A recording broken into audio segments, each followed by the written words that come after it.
নির্বাচনের ঠিক আগমুহূর্তে যুক্তরাষ্ট্রের সঙ্গে হওয়া বহুল আলোচিত বাণিজ্য চুক্তিকে ঘিরে রাজনৈতিক অঙ্গনে নতুন বিতর্ক ছড়িয়েছে। জাতীয় নাগরিক পার্টি এনসিপি এর মুখপাত্র আসিফ মাহমুদ সজীব ভুঁইয়া দাবি করেছেন, পুরো চুক্তি প্রক্রিয়া তাদের দলকে অন্ধকারে রেখেই সম্পন্ন করা হয়েছে।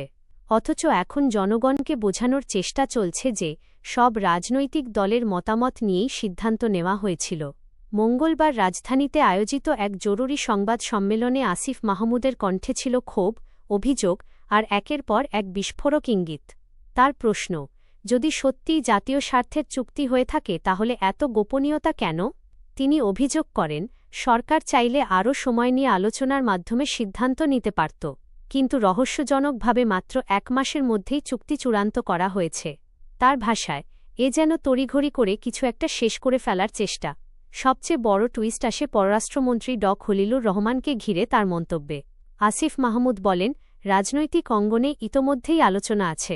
বিএনপির সমঝোতার ভিত্তিতেই তিনি অন্তর্বর্তী সরকারের সঙ্গে কাজ করেছেন। ফলে নির্বাচনের ঠিক আগে এই চুক্তি সম্পন্ন হওয়াকে সাধারণ কূটনৈতিক সিদ্ধান্ত হিসেবে দেখার সুযোগ নেই বলেও ইঙ্গিত দেন তিনি। এনসিপির দাবি, পুরো বিষয়টিকে এমনভাবে সাজানো হয়েছে যাতে ভবিষ্যতে দায় চাপানো যায় অন্তর্বর্তী সরকারের ওপর।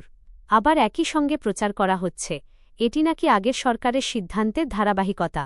আসিফ মাহমুদের মতে এটি জনগণকে বিভ্রান্ত করার পুরনো রাজনৈতিক কৌশল। তিনি আরও বলেন, যদি চুক্তির কোনো ধারা দেশের অর্থনীতি, সার্বভৌমত্ব বা জাতীয় স্বার্থের বিরুদ্ধে যায় তাহলে তা পুনর্বিবেচনা কিংবা সরাসরি বাতিল করা উচিত। উদাহরণ টেনে তিনি বলেন, বিশ্বের অনেক দেশ প্রয়োজন হলে যুক্তরাষ্ট্রের সঙ্গে করা চুক্তিও বাতিল করেছে। সংবাদ সম্মেলনের শেষ দিকে এসে তার অভিযোগ আরও রাজনৈতিক মোড় নেয়। তিনি বলেন, বারবার জামায়াত, এনসিপি কিংবা অন্তর্বর্তী সরকারের ঘাড়ে দায় চাপিয়ে আসল সিদ্ধান্ত গ্রহণকারীদের আড়াল করার চেষ্টা চলছে।